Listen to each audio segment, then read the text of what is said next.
Magandang hapon po sa inyong lahat, mga kamaisog! Mga hapon!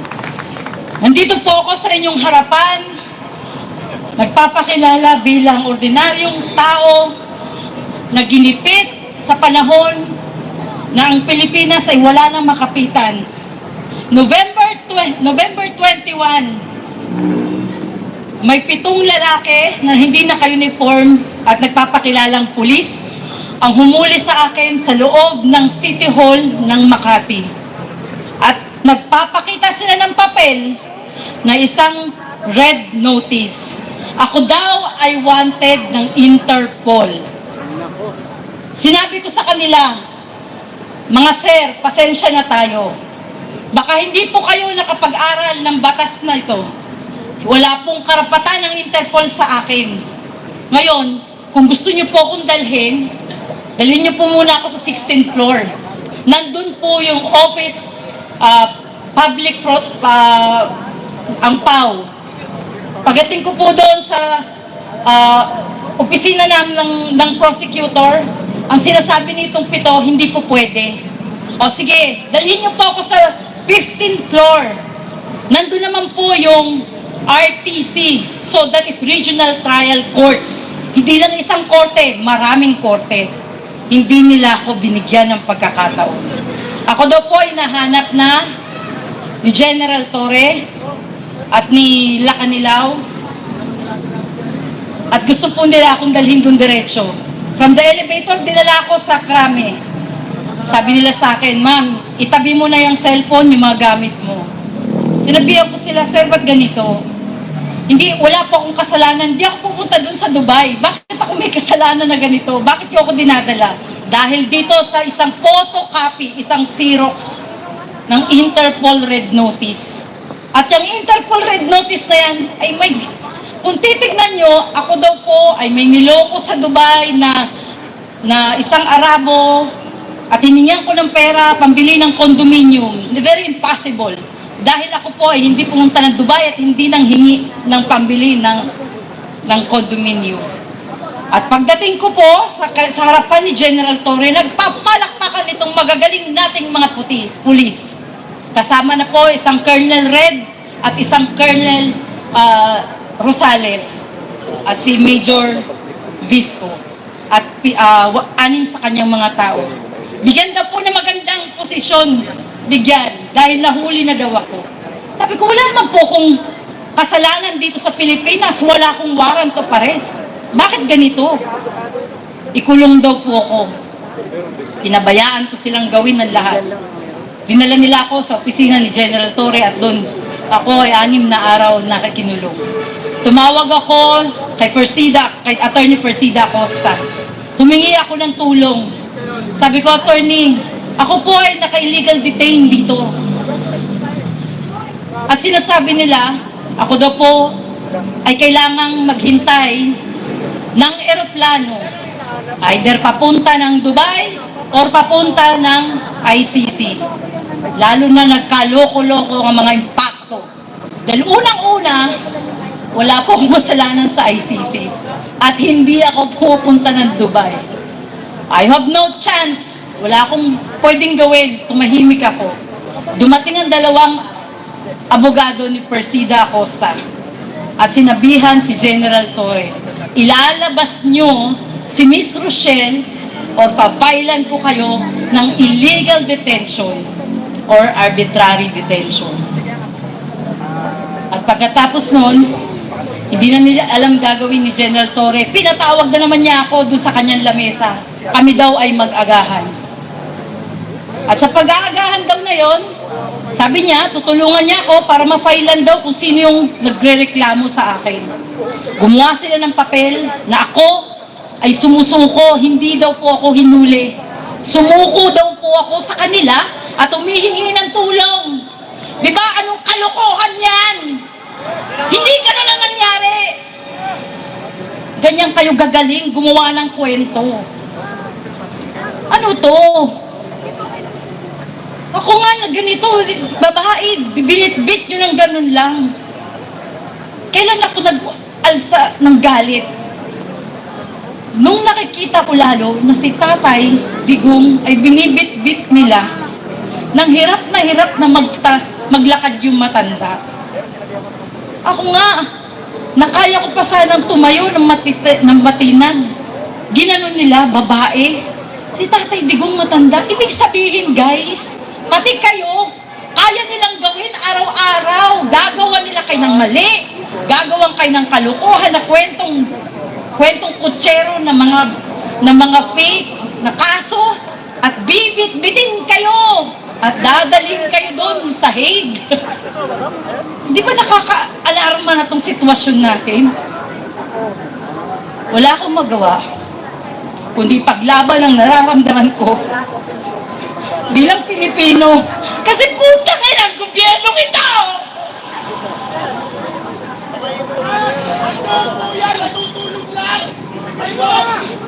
Putang ina ang gobyernong ito nung ginawa niyo sa amin. Kami na mamamayang mahirap o ultimo, kami dapat magtanggol yung mga pulis. Kayo ang gumawa ng ganito sa amin. Araw-araw, mga kababayan, ako ay nagtatakot sa kalagayan ng pamilya ko. Binabalik-balikan nila kami sa bahay ko. At sinasabi sa amin, tanggapin nyo na kung ano inaalok namin. Ano bukas? Makalawa, eto na lang tayo. Bongbong, ano ba to? Hindi ito presidenteng binoto ko! Hiyang-hiya ako! Araw-araw tayong ganito, natatakot sa mga taong yan, imbis na kayo magtanggol sa amin. Natatakot kami magsalita rito. Kung iniisip ko maya't-maya habang tumatakbo ako dyan, habang nagmamaneho ako, may papatay na lang sa akin. Sinong kalaban ko? Si General Torre na walang katakot-takot. Siyang batas? Hindi niya iniisip may konstitusyon tayo. Bakit siya nasusunod dito? Bakit pa siya nasusunod? Hindi ito ang gusto namin. Ang ginusto ng Pilipino, ng nakararaming Pilipino, ang progresibong Pilipinas.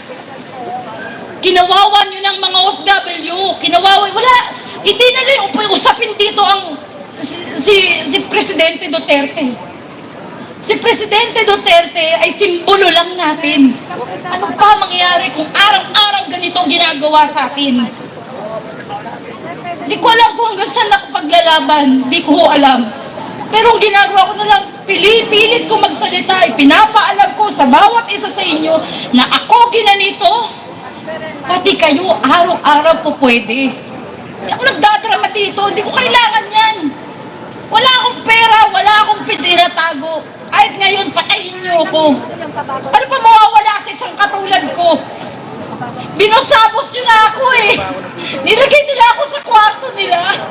At bawat darating itinuturo ako, nadadalhin ako sa Hague. Na naghihintay lang ako ng aeroplano para dalhin doon. Natutulog ako sa opisina ni General Torre na ang nakasahig lang sa akin ay karton. 6 na araw, 6 na gabi yun.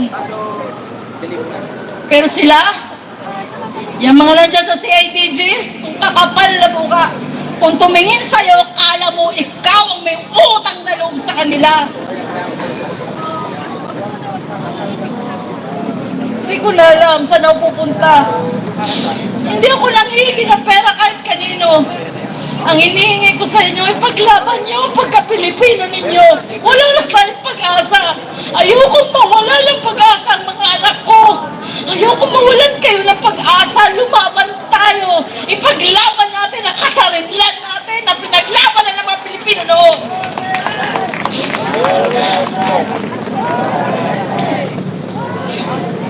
Kaya, ang sakit. Pero hanggang kailan tayo gaganituhin ng gobyernong binoto natin?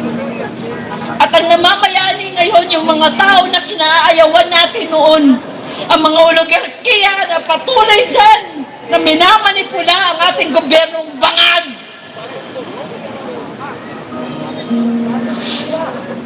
Alam niyo mga kababayan, masakit. Pero wala na tayong magagawa. Kailangan na natin magsalita, magsalita, magsalita. At sa pagdating ng eleksyon na to, pilitin ninyo, ipasok ang Duterte natin. Ito na lang pag-asa para makaabot si Sara. Laban natin ang Duterte. Tawin nyo ng awa. Duterte! Duterte! Hindi ko na alam mo. Hanggang saan ako makikita niyong tumatayo. Lahat ng TV News noon, gusto kong kausapin. Pumunta ako sa mga station, eto ko. Pero walang umiintindi sa akin noon. Maliban sa mga vlogger. Salamat sa inyo. Lalo na kay Kayo. Humingi ako ng pasalamat dahil binigyan nila ako ng pagkakataon na magsalita. At ngayon, eto ko. Humingi sa inyo ng dasal na lang. Hindi ko naman ano yung pera eh. Hindi ako mayaman. Wala ako. Pero susurvive natin to. Magtutulungan tayo. May ahon ng Pilipinas. Ibalik natin sa tamang posisyon ang bansa natin. Hindi tayo pwedeng panghawakan ng China. Mas lalong hindi tayo pwedeng panghawakan ng mga Europa na pupunta na lang dito at magbabantay sa ating eleksyon. Huwag tayo pumayag. Hindi tayo papayag. Tumayo tayo sa ating soberanya. Tama yan, tol. Parcel Huwag para tayo makita. pumayag. Maging matigas tayo sa paninindigan natin na tayo may sariling kasarinlan. Katulad ni Bonifacio na nakatayo dyan. Palitan natin si Tatay Digong natatayo dyan. Mga kababayan, ang pag-asa na lang natin ay ang darating na eleksyon. At ang 10 yan, araw bigyan pa tayo ng may kapal. Na-bless sila at ang pusin nila'y panghawakan na panindigan ang katotohanan sa ating bansa. Wala nang pag-asa pag hindi pa tayo gumalaw. Sabihin natin sa ating mga pamilya, iboto ninyo straight Duterte. Hindi ko alam. Hindi ako nag-practice, hindi ako na pupunta ako sa harapan ninyo. Pero makikita ninyo, nandun na tayo, in-entertain na tayo ng media. Salamat sa mga social media, influencer, kay Ma'am Yumi, kay Sir Kayo, binigyan niyo ako ng time. At binigyan na tayo ng panahon ng Philippine Star. Nandun tayo sa Philippine Star. Ipakulong natin. Ipakulong natin yan, si Torre. Ipakulong natin yan si General Torre. Ibitay! Diba hindi siyang batas? Hindi siya ang may-ari ng Pilipinas.